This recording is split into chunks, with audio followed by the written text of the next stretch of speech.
बच्चों को दुआएं, बड़ों को सलाम। फ़िज़ा है मेरा नाम। आप देख रहे हैं मॉर्निंग विद फ़िज़ा 24 न्यूज़ पर।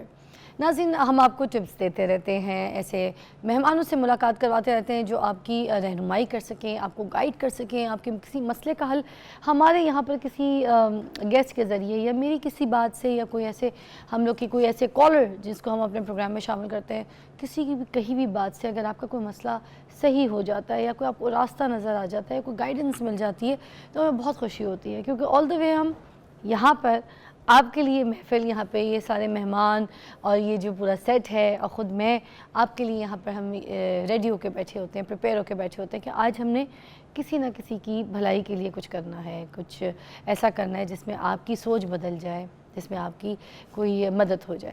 आज नाज़रीन जो हमारे कुछ टॉपिक्स हैं जो हमने डिज़ाइन किए हैं वो भी रेलेवेंट इसी से हैं, बट एक टॉपिक जो अभी सबसे पहले स्टार्ट में हम बात करने लगे हैं वो है स्पीच थेरेपी का बच्चों के लिए।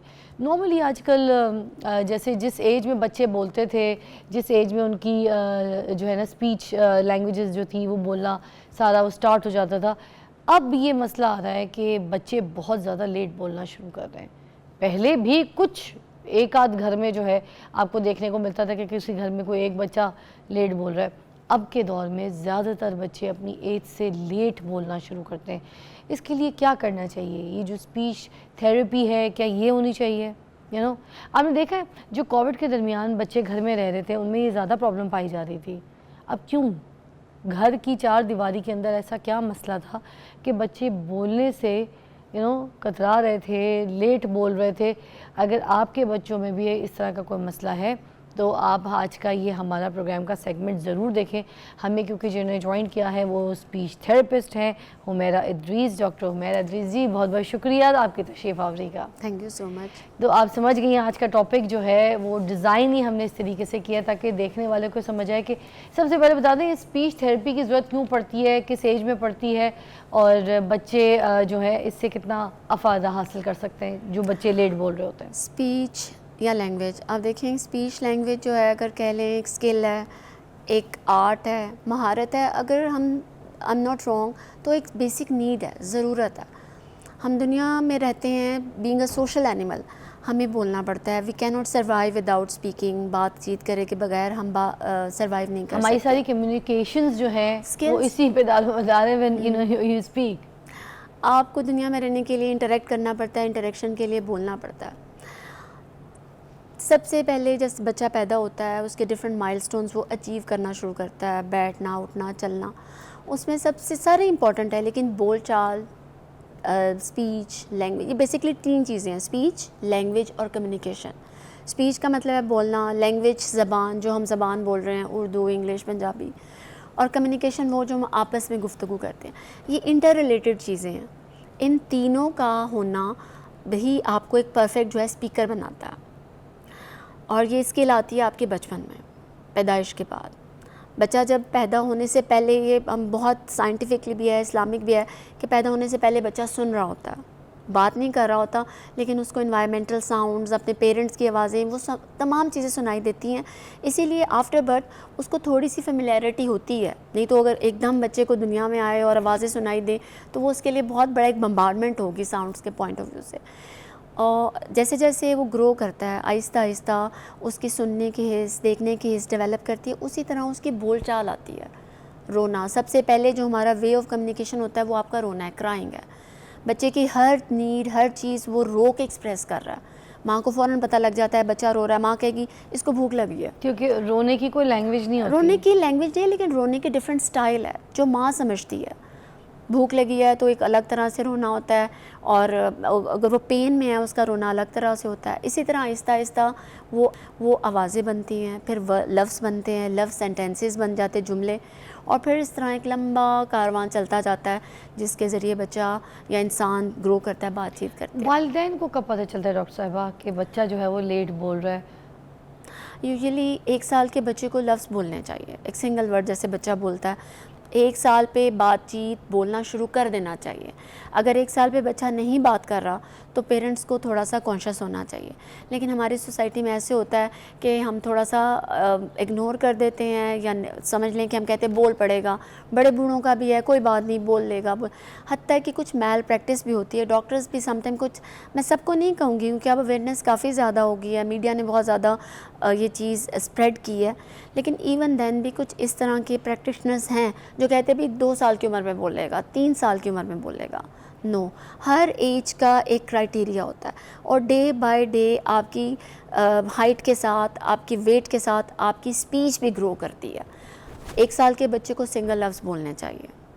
Bye the age of 2 years, 2 साल के ऊपर इतनी वोकैबुलरी डेवलप हो जाती है, इतना उसके पास अल्फाज का ज़हीरा हो जाता है। बच्चा जो है वो 1 साल में बोलना शुरू कर देता है वर्ड्स की शक्ल में। ठीक है, मामा बाबा जो चीज़ चाहिए होगी वो अल्फाज की शक्ल में बताना शुरू कर देगा। कुछ जेस्टर्स होंगे, इशारे होंगे, कुछ अल्फाज होंगे जिससे बात जो है वो समझा देगा। ये उस एज की रिक्वायरमेंट है। लेकिन एक 4 साल का बच्चा लफ्ज़ बोले और इशारे करे तो ये एज अप्रोप्रिएट नहीं है, ये एबनॉर्मल बिहेवियर है। अब अगर बच्चा लेट बोल रहा है, लाइक 1 साल की उम्र में उसने इस तरह के वर्ड्स इस्तेमाल करना नहीं शुरू किए, एंड देन पेरेंट्स को पता भी चल गया, तो पेरेंट्स को थेरेपिस्ट से कब रब्ता करना चाहिए इस situation? As soon as possible, क्योंकि कहते हैं कि जितना जल्दी आप प्रॉब्लम को पकड़ लेंगे उतनी जल्दी वो प्रॉब्लम रहता ही नहीं है।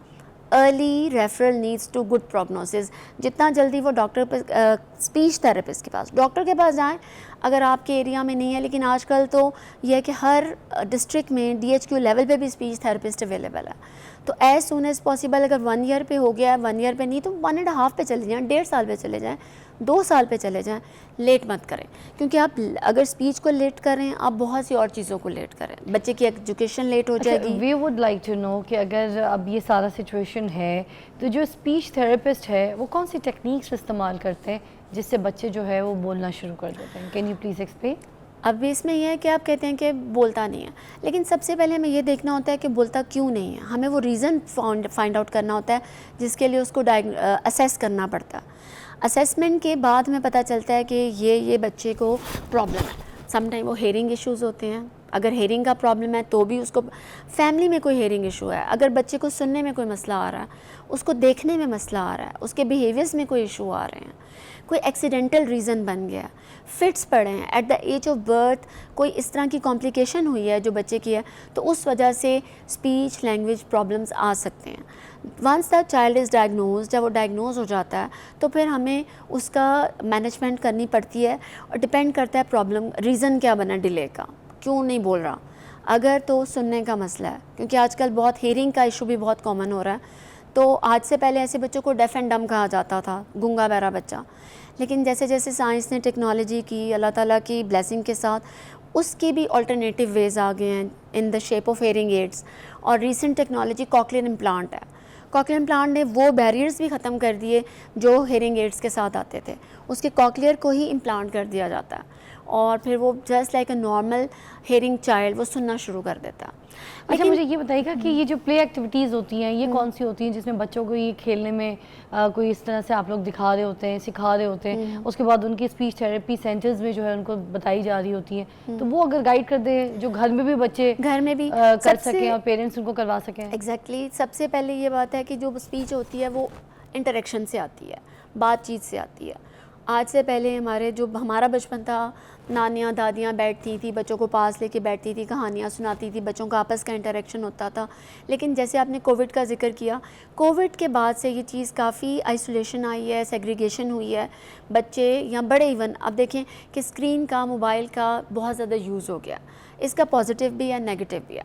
एडल्ट्स के लिए तो पॉजिटिव है, बहुत लर्निंग है इसके साथ, लेकिन बच्चों के लिए उनके ब्रेन की एक डेवलपमेंट जो होती है वो एक ख़ास स्टेज में हो रही होती है। अच्छा, मगर मैं आपसे थोड़ी सी बात को यहाँ पे क्लियर भी चाहूँगी मगर ब्रेक के बाद। China, if you see Korea, right, दोनों ममालिक, इस तरह के और भी कुछ ऐसे ममालिक हैं जहाँ पर बहुत ज़्यादा मोबाइल का इस्तेमाल किया जाता है, स्क्रीन यूज़ हो रही होती है, बच्चे छोटे छोटे बच्चे जो हैं दे ऑन मोबाइल एवरी टाइम। अभी मैं आपको इस तरह से बताती हूँ कि मैं UK गई हुई थी, तो यूके में ना वो जब पाकिस्तानी हैं जितने भी हैं तो उनको जो एशियंस हैं उनका एयरपोर्ट टनल जो है वो टर्मिनल अलग बना दिया गया, वहाँ पे बहुत ज़्यादा वेट करना पड़ता है।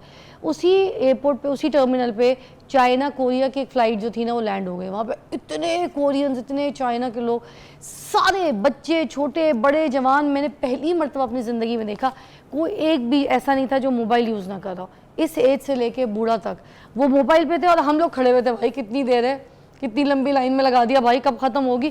हमें फिक्रें थी, हम चुल में लगे हुए थे, कभी किसी को ताड़ रहे हैं, कभी किसी को देख रहे हैं, कपड़े क्या पहने, किसी हर चीज़ पे हमारी नजर, उनको अपना focus, they were working on phone, बच्चे से लेके बूढ़ा। तो ये मुझे आपने बताना है कि दुनिया तो इस तरफ भी जा रही है, फिर हम क्यों ये चीज़ कहते हैं कि बच्चों को मोबाइल नहीं देना चाहिए। Take a break.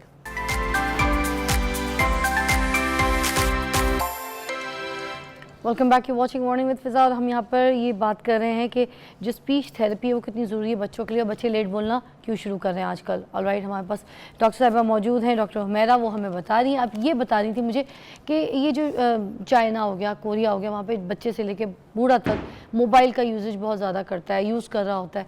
तो वाई हम लोग यहाँ पर क्यों कह रहे हैं, मतलब बच्चों को अब तो पढ़ाया भी आईपैड पे जा रहा होता है, इस टेक्नोलॉजी का यूज़ उधर बहुत ज़्यादा है, तो वाई नॉट हियर। पाकिस्तान में क्यों मोबाइल जो है बच्चे का यूज़ करना बुरा समझा जाता है, उसको बोला जाता है कि नहीं, this is not the time you using for. बच्चे का मोबाइल यूज़ करना बुरा समझा जाता है, लेकिन सबसे इम्पोर्टेंट है एज फैक्टर। आप किस एज में ये इसका एक्सपोजर दे रहे हैं। जितनी जल्दी देंगे, जैसे 1 साल के बच्चे हमारे घरों में 1 साल 1.5 साल, खासकर ये कोविड के दिनों में इनका बहुत एक्सपोजर रहा। पेरेंट्स अपनी आसानी के लिए भी, माँ ने काम करना है, बच्चे को मोबाइल दे दिया, बच्चे ने तंग नहीं करना, घंटा 4 घंटे बैठ के वो मोबाइल देख रहा है। एक साल, 1.5 साल और एक 6 साल के, 8 साल के बच्चे के मोबाइल यूजिंग में बड़ा फ़र्क होता है। WHO के मुताबिक भी 2.5 ईयर्स तक मोबाइल यूजेज बच्चे के लिए ज़ीरो होनी चाहिए। नो स्क्रीन, ह्यूमन इंटरेक्शन होना चाहिए। लेकिन 2 के बाद जब वो इतना उसकी ब्रेन ग्रोथ हो जाती है, लैंग्वेज डेवलप हो चुकी होती है, तब अगर मोबाइल यूज़ दें for positive purposes, learning purposes, तो वो इतना नुकसान नहीं पहुँचाता। और वो भी कहते हैं अंडर सुपरविजन। आप घंटा दें, 2 घंटे दें, सुपरविजन, आप साथ बैठें उसके। जब ये कोविड था उस दौरान हर चीज़ ऑनलाइन हो रही थी, वर्क फ्रॉम होम हो रहा था, क्लासेस फ्रॉम एजुकेशन सिस्टम को बहुत ज़्यादा वो उसमें ड्रॉबैक ना आए, तो उसको क्लासेस भी ऑनलाइन कर दी। लेकिन वो सब उन बच्चों के लिए की जो उसको यूज़ कर सकते थे, जो उसको बहुत ज़्यादा नेगेटिव इफेक्ट, उनकी लैंग्वेज डेवलप हो चुकी थी। आपकी लैंग्वेज जब डेवलप हो जाएगी फिर स्क्रीन आपको हेल्प करेगी, आप न्यू चीज़ें सीखते हैं, न्यू वोकेबलरीज आती हैं। लेकिन जब आपने बातें सीखनी है, आपने मशीन दे दी बच्चे को, तो मैकेनिकल अगर बातें आएंगी भी तो आपका बच्चा इंग्लिश, जापानीज़, चाइनीज़, हिंदी हर चीज़ बोल रहा होगा, आपसे इंटरेक्ट नहीं कर रहा होगा। और साथ साथ एक और जो प्रॉब्लम लैंग्वेज के साथ आया वो था एग्रेशन, क्योंकि बहुत कार्टून्स ऐसे हैं जिसमें एग्रेशन है, बहुत काम एंड क्वाइट भी हैं, समटाइम्स साइलेंट कार्टून्स भी होते हैं। तो जो बच्चा देखता है वो सीखता है जैसे जैसे। और स्पीच के लिए भी क्यों कहते हैं कि बातें करें बच्चे से बोलें, वो जो भी चीज़ें अल्लाह ताला ने आपके जो 5 सेंसेस दी हैं, दे आर वेरी इंपॉर्टेंट। और उनमें सबसे ज़्यादा इंपॉर्टेंट आपकी हेयरिंग और विजन है। जो कुछ भी हम सीखते हैं इंक्लूडिंग स्पीच, हम आँखों से और कानों से सीख रहे होते हैं, हम सुन रहे होते हैं, हम देख रहे होते हैं, और फिर हम जो है बोल रहे होते हैं। इसलिए स्क्रीन जो है वो इंटरेक्शन कम कर देता है, वो एक्सपोजर कम कर देता है, लर्निंग के अपॉर्चुनिटीज़ कम कर देता है। क्या मोबाइल फ़ोन्स और ये जो कार्टून्स होते हैं मोबाइल फ़ोन्स पे जो बच्चे देख रहे होते हैं, उससे बच्चों का बोलना जो है वो ठीक हो सकता है? कोई ऐसा किरदार प्ले करता है मोबाइल? अगर बहुत छोटे बच्चे हैं तो अब मेरे पास बच्चे आते हैं, माँ कहती है कि बातें तो नहीं करता, ये ABC पूरी पढ़ लेता, बातें नहीं करता, ये पोइम्स पूरी पढ़ लेता। पोइम्स ABC खुदा के लिए उसको स्पीच से मिक्स ना करें, वो एक रोट लर्निंग है, रट्टा है, उसने देख के पूरी ABC, पूरी पोइम्स 10-15 पोइम्स। आप उससे बात करोगे अस्सलाम वालेकुम आपका नाम क्या है, बच्चा आपको अंडरस्टैंड भी नहीं करेगा, आपको जवाब भी नहीं देगा, इस तरह किसी ने उससे बात ही नहीं की होती। मतलब बच्चे जब स्कूल से आए तो उनसे बात करें, बेटा सारा दिन क्या गया, कैसा गुजरा, क्या क्या पढ़ा आज, मज़ा आया, क्या क्या गेम्स खेले, इस तरह की बात करनी चाहिए। तो सबसे पहले घर से थेरेपी शुरू हो जाएगी। बिल्कुल, सबसे पहले घर से। और वैसे भी थेरेपिस्ट, मैं अपने पेशेंट्स को यही कहती हूँ कि कोई थेरेपिस्ट, कोई डॉक्टर ये कहे कि मैं ठीक करता हूँ, नहीं, ऐसे नहीं होता। इसमें फैमिली इन्वॉल्व होती है, वो घर इन्वॉल्व होता है, और उसमें जो मेन सेंट्रल फिगर होता है वो मदर होती है। माँ का रोल बहुत इंपॉर्टेंट है। माँ ने बर्थ से लेके एंड तक वो फिगर है जिससे बच्चा क्लोज भी होता है, उसके साथ अपनी हर दुख सुख भी शेयर करता है। और हमारा एक पहला जो मुअल्लम होता है, उस्ताद होता है, वो आपकी माँ होती है, माँ की आप गोद होती पेरेंट्स है। को यहाँ पर ये भी अलर्ट कर दीजिए कि इस एज पे मोबाइल देना है और इस एज से पहले नहीं देना, और कौन कौन से ऐसे काम हैं जो करने हैं उनको। सबसे पहली बात है कि मोबाइल का यूज़ हर चीज़ की तरह इसका भी नेगेटिव पॉजिटिव है। छोटे बच्चों को बर्थ से लेके कम से कम 2-2.5 साल तक जो मेन एज है जिसमें उन्होंने स्पीच को, लैंग्वेज को सीखना है, उसमें मोबाइल यूज़ ज़ीरो करें। कोई मीडिया नहीं होना चाहिए, स्टैटिक मीडिया। अच्छा, इसमें हाँ, स्क्रीन और टीवी शामिल है मोबाइल से जब मुराद? हम स्टैटिक मीडिया स्क्रीन कहते हैं ना, तो उसमें mobile, tablet, laptops, screen, TV, everything. TV पे लगा के, आजकल टीवी स्मार्ट टीवीज़ हैं, आप उनके वाईफाई के साथ आप यूट्यूब लगा के दे देते हैं, बच्चा उसके अंदर इन्वॉल्व रहता है, बिज़ी रहता है, आसपास के एनवायरनमेंट का उसको पता भी नहीं होता। तो इसलिए छोटी एज के बच्चे 2-2.5-3 साल तक बहुत ना दें। 3 के बाद उसको देना शुरू करें, सुपरविजन के अंदर खुद भी बैठें और उसको लर्निंग एक्टिविटीज़ की बहुत से ऐसे ऐप्स हैं जो बच्चे को सिखाते हैं, लेकिन ये वो एज होती है जब बच्चा बातें सीख चुका होता है, उसको हाँ, क्योंकि बातें मेरी बेटी डिले फराल, उसने अभी रिसेंटली ना चाइनीज़ और कोरियन सीखी है इंटरनेट से, बिना उस्ताद से। आपको पता है internet is the best teacher, लेकिन टीचर के लिए आपका स्टूडेंट होना, स्टूडेंट की एज का आना ज़रूरी है। 1 साल का बच्चा स्टूडेंट बना दें और 4 साल का बना दें, बहुत फ़र्क होता है। नाज़रीन, ये बिल्कुल बात ठीक है कि इंटरनेट जो है वो आपके लिए गाइडेंस भी है, आपका टीचर भी है, आपका उस्ताद भी है, आपको सारी चीज़ों के बारे में इंफॉर्मेशन जो है वो मिल जाती है। मगर दूसरा इसका एक और पहलू ये है कि वो आपकी ज़िंदगी को भी थोड़ा सा ख़राब कर सकता है, लाइफस्टाइल डिस्टर्ब कर सकता है, आपके कॉन्फिडेंस को थोड़ा सा डिस्ट्रॉयड कर सकता है। उसके अलावा और ऐसी ऐसी चीज़ें जैसे कम्युनिकेशंस हो गए, कोई ऐसे ख़ुद के स्किल्स जो बच्चे ख़ुद सोचें, वो उसके ऊपर मोहताज होकर तो गूगल करके देख लेते हैं कि अच्छा ये कैसे बननी है, ये क्या होना है। तो जो उनकी स्किल्स हैं, जिससे उनका दिमाग यूज़ करने का एक सलाहियत है कि जब वो अपने दिमाग को अपने तरीके से यूज़ करेंगे तभी तो आइंस्टाइन बनेंगे। जब अगर हर चीज़ गूगल में मिल जाएगी, जैसे बहुत सी ऐसी ऐप्स हैं जहाँ पर बता देते हैं कि इसका ये हैक है, इसको इस तरह से इस्तेमाल करना है, जब ये सब बच्चे ऑनलाइन इस तरह से अपने मोबाइल्स पे या यूट्यूब्स पे देख लेंगे तो उनके अपने स्किल्स, अपनी क्रिएटिविटी या सोचने की सलाहियत या कुछ नई चीज़ करने की सलाहियत मर जाएगी, इसमें कोई डाउट नहीं है।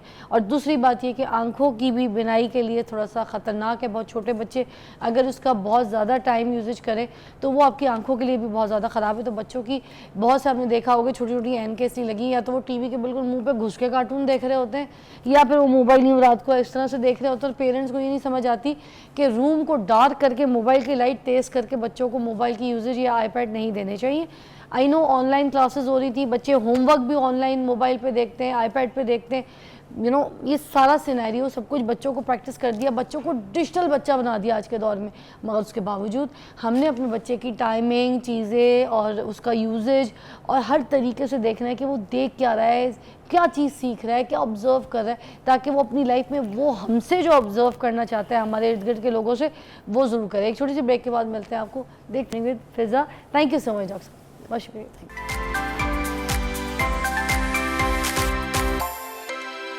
Welcome back, you watching morning with Fiza. नाज़रीन, अभी जो हम बात करेंगे वो करेंगे अर्बन डेवलपमेंट के ऊपर, a way forward and tackling the crisis of Pakistan. मतलब ख़ास तौर पे एक ऐसे मेहमान जिनसे ये इस टॉपिक के ऊपर बात करेंगे, वो यूके से आए हुए थे और हमने उनको मधु किया। हमने कहा क्यों ना हम मोहम्मद नईम शेख साहब जो है अर्बन डेवलपमेंट एक्सपर्ट जो है उनसे बात करें और उनसे पूछें कि ये सब कुछ है क्या। अस्सलाम वालेकुम। वालेकुम सलाम, कैसी हैं फ़िज़ा? आप ठीक है? अल्हम्दुलिल्लाह, नाइस। ज़रा अपने बारे में हमें कुछ बताइए अभी, क्योंकि आप यूके से आए हैं तो मैं चाहती हूँ जो हमारे नाज़रीन देख रहे हैं पहले आपका इंट्रोडक्शन अच्छी तरीके से हो जाए। Thank you very much, thank you for inviting.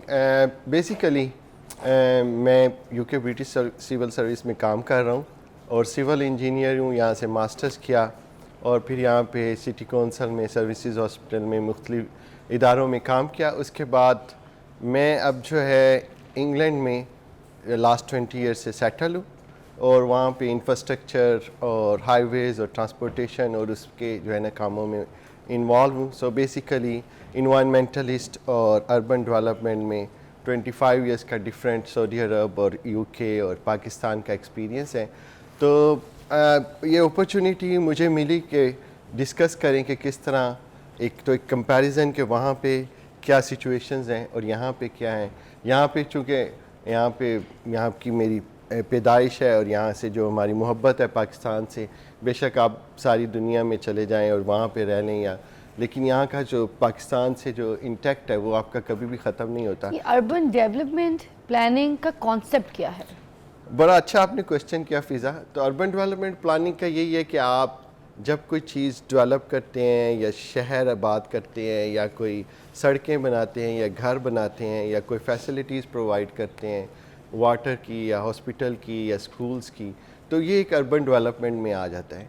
फिर उसमें फिर आगे भी सारा इंफ्रास्ट्रक्चर भी आ जाता है, इलेक्ट्रिसिटी भी आ जाती है, गैस भी आ जाती है, हॉस्पिटल्स भी आ जाते हैं, रोड्स भी आ जाते हैं, ओवरहेड ब्रिजेस भी आ जाते हैं। तो ये सारा कॉन्सेप्ट है कि आप कोई चीज़ डेवलप कर रहे हैं कि वहाँ पे आप लोगों को बसा रहे हैं। तो पहले तो आपको मालूम होगा कि जो पुरानी आबादियाँ थी वो दरियाओं के किनारे आबाद होती थी कि पानी थी।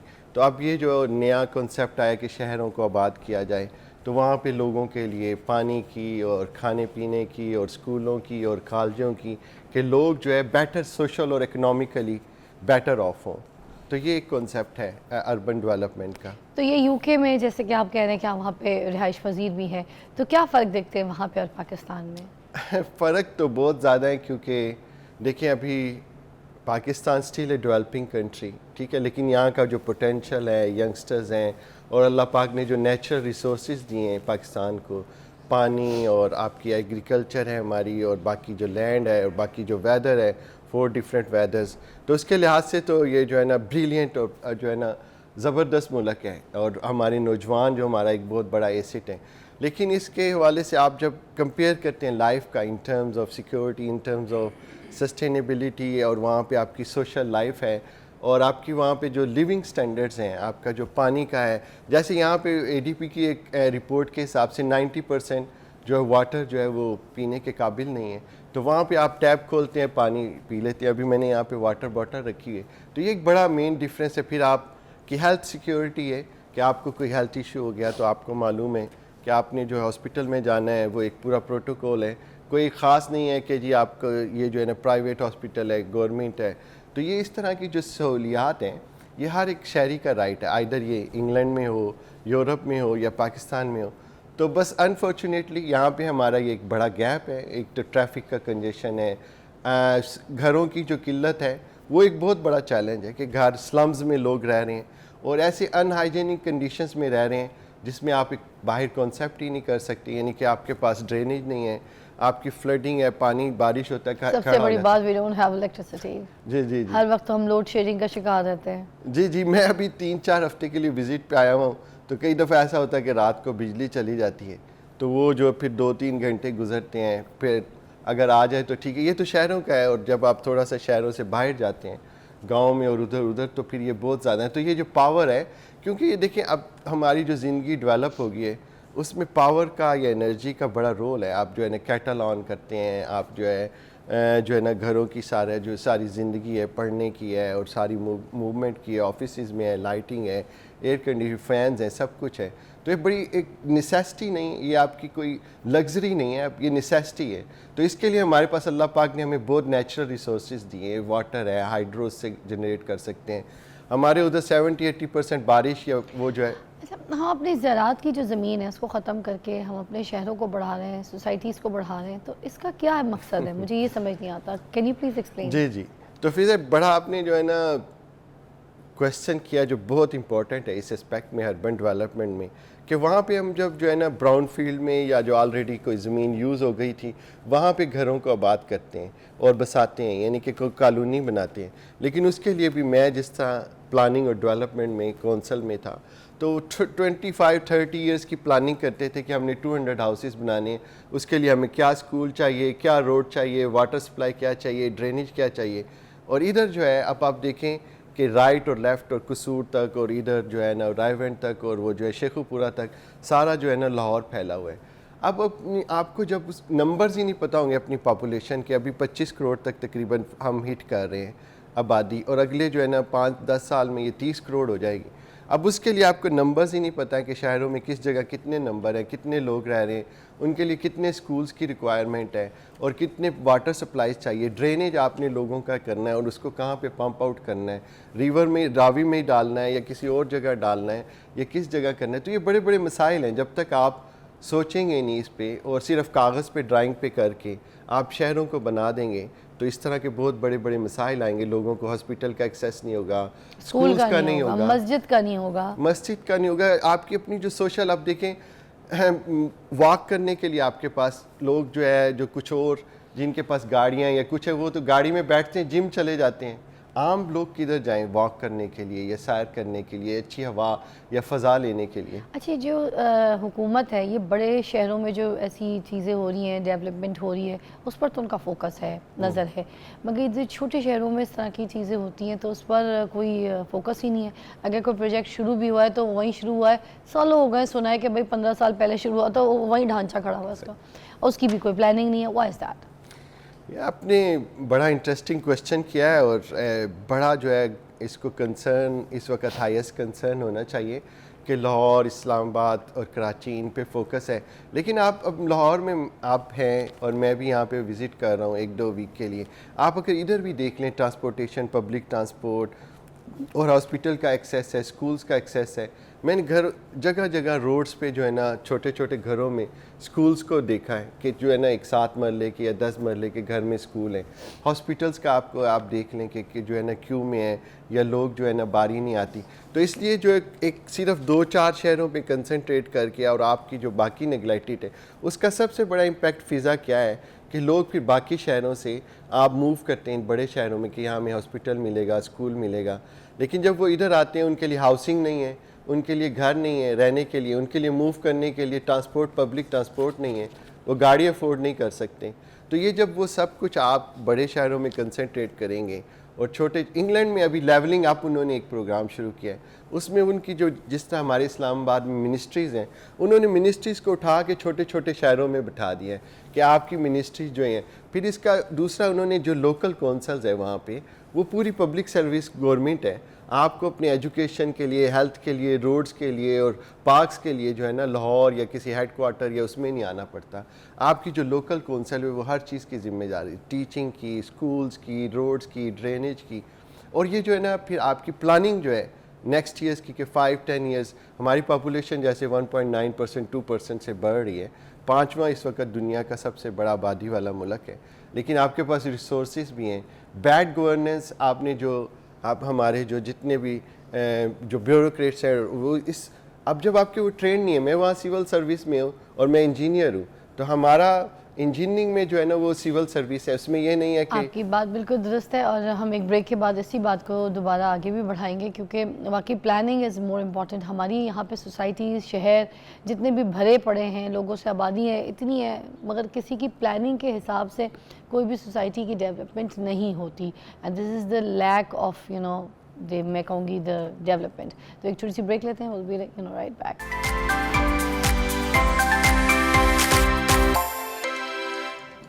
Welcome back, you watching morning with Fiza. और अभी हम यहाँ पर आपके सामने अर्बन डेवलपमेंट और प्लानिंग के ऊपर बात कर रहे थे। तो हम यही बात कर रहे थे यहाँ पर कि प्लानिंग इस तरह से होती है कि जो बड़ी बड़ी सोसाइटीज़ हैं उनके ऊपर तो नज़र होती है गवर्नमेंट की भी, लोगों की भी, और मगर नज़र होने के बावजूद भी प्लानिंग उधर भी नहीं होती, ठीक है। और उधर भी स्कूल्स की कमी होती है, मसाजिद की कमी होती है, पार्क्स प्लान नहीं किए होते। उधर भी उनके जो, अगर उन्होंने कोई कमर्शियल एरिया बनाया तो वहाँ पे पार्किंग एरिया नहीं डिज़ाइन किया हुआ होता, जिसकी वजह से लोगों को बहुत दुश्वारी होती है, हॉस्पिटल्स नहीं होते, लाइक दैट। और छोटे शहरों को तो पूछा भी नहीं जाता, वहाँ पे अगर कोई चीज़ शुरू कर दी है तो वहाँ पे सिर्फ ढांचा ही रहता है, उसकी कोई इमारत जो है आपको तैयार कभी भी नहीं मिलती। और अगर यहाँ पर कोई इमारत बना भी दे, कोई बैंक्स बना दे रोड्स पे, कोई कमर्शियल एरिया पे, तो पार्किंग नॉर्मली शहरों में भी डिज़ाइन नहीं की जाती। तो ये डिज़ाइन वगैरह ये सब चीज़ें किसने करनी है? गाड़ी लेके जाओ तो बड़ी बड़ी बिल्डिंग एकदम से सामने खड़ी कर दी है, उसकी कोई पार्किंग एरिया नहीं, एकदम से आप किसी और गली में निकल जाओ, वहाँ पे स्कूल खड़ा कर दिया, उसकी भी कोई पार्किंग एरिया नहीं। अजीब तरीके से बस हम कहीं पे भी इमारत खड़ी कर देते हैं उठा के, उसका कोई सोच विचार, कोई आइडिया, कोई प्लानिंग कुछ नहीं होती। एनीवे, आप कहाँ पे रहते हैं यूके में? मैं जानना चाह रही थी कि शहर में। वीज़ा, आपने बात की शहरों की और छोटे शहर और बड़े शहर। देखिए, मैं एक गांव में रहता हूँ वहाँ पे, यहाँ पे अगर आप, और मैं गांव में इसलिए रहता हूँ कि मैं वहाँ की इन्वायरमेंट या वहाँ पे थोड़ी आबादी और वहाँ की जो हिल स्टेशन है वहाँ पे मैंने अपना एक घर बनाया हुआ है।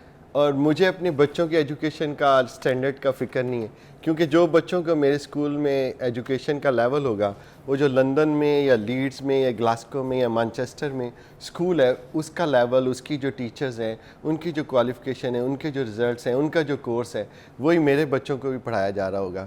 और जो हॉस्पिटल में मैंने और मेरी फैमिली ने जाना एक गाँव में जहाँ पे मेरी एक्सेस हेल्थ की फैसिलिटी, वो वही हॉस्पिटल और वही प्रोटोकॉल और वही डॉक्टर्स हैं और जो आपको लंदन में या मैनचेस्टर में किसी बड़े शहर में मिलते हैं। इसी तरह रोड स्ट्रक्चर या पानी की क्वालिटी है जो पीने का है, उसमें वही जो आपकी क्वालिटी और वो जो आपको ड्रिंकिंग के लिए, सेहत के लिए होगा जो किसी बड़े शहर। तो मतलब कहने का है कि देखिए गाँव और ये छोटे शहर और ये बड़े शहर, इंसान तो इंसान है ना, इंसान जो गाँव में रह रहा है उसको भी बेसिक नीड्स चाहिए, उसको भी पीने का पानी चाहिए, उसको भी जो है मूव करने के लिए, उसको भी हॉस्पिटल के लिए, उसको भी स्कूल्स। वैसे हैरत की बात है, मैं एक बात बताऊं, हमारे इस्लाम में दर्ज दिया जाता है इंसानियत का सबसे पहले हमारे दीन में, ठीक है, मगर मैं जहाँ जिस जिस मुल्क में भी ट्रैवल करती हूँ सबसे ज़्यादा इंसानियत उधर ही देखती हूँ। मैं इवन यूके में जहाँ पे आप रहते हैं, मैं वहाँ पर इंसानियत इतनी ज़्यादा देख कर आई हूँ कि इधर तो मुझे देखने को नहीं मिलती। क्यों? उसका देखिए कॉन्सेप्ट ये कि आपकी बेसिक जो एजुकेशन से स्टार्ट होती है, स्कूल से, कॉलेज से, कि आपकी जो बेसिक एजुकेशन है उसमें एथिक्स और ट्रांसपोर्टेशन और वॉकिंग, जैसे वहाँ बच्चों को जो है ना सड़क क्रॉस करने के बारे में बताया जाता है, और अगर कोई सड़क क्रॉस कर रहा हो तो सब गाड़ियाँ रुक जाती हैं। और यहाँ पे ये बताया जाता है कि आपने आम की रेडी मेन सड़क में लगानी है बेटा, गाड़ी पार्क करनी है तो ऐसे पार्क करनी है कि पीछे वाला उस गली से निकल भी ना सके। आपको एक और इंटरेस्टिंग बात बताऊँ, लाहौर में 40% जो ट्रैवल होता है वो ऑन फुट है। अब हम जो है यहाँ पे बड़े बड़े ब्रिजेस, अंडरपास और जो है ना रोड्स में कोई जगह गुजरने की नहीं है। 40% लोग जो शहर में नकलो हरकत करते हैं वो पाँव पे हैं। अब उनके लिए गुजरने की जगह नहीं, वॉक करने की जगह नहीं है, तो आप उनको फिर क्या होता है, बहुत सारे हादसात हैं। यूके में देखिए कितना अच्छा डिज़ाइन किया हुआ है। अगर ये सोसाइटी यहाँ पे है, मैं आपको बड़ी सही वाली बात बता रही हूँ कि अगर किसी जगह ये प्लानिंग है कि इस जगह पर यहाँ पे घर बने हुए सारे, तो इतनी दूर जाके चल के वहाँ पे एक पार्किंग एरिया अलग से एक प्लॉट बनाया है, तो वो जो घर वाले जितने भी यहाँ पे सोसाइटी में लोग रह रहे हैं वो उधर जाएंगे, वहाँ जाके पार्किंग करेंगे वॉकिंग डिस्टेंस पे, और वहाँ से गाड़ी उठाएंगे, वहीं से गाड़ी लेकर आएंगे, वहीं पार्क करेंगे। ऐसे ऐसे रिहाइश पजीर जगहों पे ना उन्होंने अपनी ऐसी प्लानिंग की हुई है। और भी पूरा आप लंदन देख लें, वहाँ पे आप उनकी येलो लाइन से हट नहीं सकते, इतनी सख्तियाँ हैं चीज़ें। हम यहाँ पर क्या करते हैं कि हमें ना बहुत नवाबी सूझी हुई होती है। हम कहते हैं घर के बाहर बिल्कुल गेट पे ये चिपका के पार्किंग करनी है, हमारे बिल्कुल गाड़ी घर के साथ लगी होनी चाहिए। हम किसी के घर मिलने चले जाएँ, हमने अपनी गाड़ी उसके घर के बाहर ही लगानी है, नो मैटर पिछले वाले अपनी गलियों से निकल सकें या ना निकल सकें। अब बल्कि उसमें फिर लोग लेट हो रहे होते हैं, फिर झगड़े हो रहे होते हैं, फिर फसाद हो रहे होते हैं, फिर बदतमीज़ी, फिर इंसानियत किधर गई? क्योंकि ये सारा कुछ डिपेंड कर रहा है आपकी प्लानिंग के साथ। तो यहाँ पे हमें चलने की आदत नहीं है, हम तो काहिल हो गए, मर गए, हम सुस्त हैं भाई, हमसे हमारा कदम नहीं उठाया जाता, तो हम कहाँ से जाके अपनी गाड़ी उठाकर लेकर आएंगे? बाकी शहरों में जाते हैं तो हम चल चल के मर रहे होते हैं। हर चीज़ की अपनी एक जगह है। अच्छा, टैक्सी स्टैंड बनाए तो अलग, बस स्टैंड बनाए तो अलग, बस किसी के घर के बाहर आके नहीं रुकती। यहाँ पे तो इस पे एक पॉइंट डिस्कस कर लेते हैं। आपने बड़ी अच्छी बात की, उसी के ज़िमन में बात कर लेते हैं कि गवर्नमेंट की क्या रिस्पॉन्सिबिलिटीज़ होनी चाहिए और शहरियों की, सिटीजन्स की, क्योंकि दो पार्टीज़ है ना। देखें, गवर्नमेंट जब तक एक आपका विजन नहीं होगा, आपकी अर्बन डेवलपमेंट प्रायोरिटी नहीं है कि हमने शहरों को, ये गाँव को, ये टाउन्स, आप देखिए ना, सिर्फ शहर और मेगा सिटीज़ या बड़े शहर, फैसलाबाद, सिर्फ यहाँ पे तो लोग नहीं रह रहे, छोटे छोटे गांव हैं, देहात हैं, 259 से ज़्यादा टाउन्स हैं। आप उनको एम्पावर करें। लोग वहाँ की मूव करने के बजाय कि जी मुझे लाहौर ही जाना है या मुझे फैसलाबाद या कराची ही जाना है, उसकी जगह वो अपनी अपनी जगह रह के, उनके पास स्कूल्स हो, साफ़ सुथरा माहौल हो, पानी हो, सड़कें हो, उनके पास बिजली हो, तो वो क्यों शहर मूव करेंगे? शहरों में रहने वालों के बुनियादी मसाइल क्या है और उनकी ज़रूरतें क्या हैं, इंफ्रास्ट्रक्चर के बारे में पूछना चाह रही हूँ आपसे। फिजा सबसे बड़ा जो है ना वो रिहाइश है। देखें, सर छुपाने के लिए जगह। अब कोई, मैं अगर सरगोदा का मैं पैदाइश, तो मैं जब लाहौर आया कि यहाँ पे मैं रेजिडेंस कहाँ रहूँ। अब रेजिडेंस यहाँ पे इतनी महंगी, एक प्लाट है वो थाउजेंड्स टाइम बिका होता है, और उसकी प्राइस जो है वहाँ पे, अगर आप, मैंने एक घर लिया है तो वो जो है ना आप ऑनलाइन देख सकती हैं कि मैंने किस प्राइस में लिया है। यहाँ पे एक घर, एक प्लाट 60 लाख का बिका है, वो 1 करोड़ का शो हो जाएगा या 20 लाख का होगा, और फिर वो 10 बंदों पे और बिकेगा, फाइल्स बिकती हैं। तो एक ही जो है ना रियल इस्टेट का और उसका जो है वो सारा एक कॉन्सेप्ट बना हुआ है। और भी आप जैसे जगहों पे जाएं तो मुझे एक जगह जैसे लंदन में भी मुझे एक चीज़ बहुत अच्छी लगी कि जो दरख्त हैं उनके साथ अंदर दबे दबे घर हैं, उनसे ऊंचे उठे हुए घर नहीं हैं। तो यहाँ पर इतने ऊँटे हुए घर बना देते हैं, प्लान बना देते हैं, किसी भी जगह पे बिल्डिंग ऐसी ऊंची खड़ी कर देंगे ज़बरदस्ती की, जहाँ पे जो उसकी पूरे एरिया की खूबसूरती है, दरख्तों की वो जो ब्यूटी है, वो जो पहाड़ों की ब्यूटी है, वो मर जाती है। एक बिल्डिंग यूँ निकली हुई है, एक बिल्डिंग यूँ निकली हुई है, एक बिल्डिंग यूँ निकली हुई है, कार पार्किंग पता नहीं कितने निकली हुई है, पता नहीं क्या प्लानिंग है भाई। हम तो किस प्लानिंग में रह रहे, ये आप समझ जाए। Let's come to this, अच्छा, टाइम क्योंकि ख़त्म हो गया, मुझे माजरत से, क्योंकि अभी काफ़ी चीज़ें सिर्फ एक दो पॉइंट अगर डिस्कस कर लें। ये न्यूज़ की ब्रेक है, तो अच्छा। हमें अर्जेंट जाना पड़ेगा। But thank you so much आपकी तशरीफ आवरी का। Take a break. Thank you.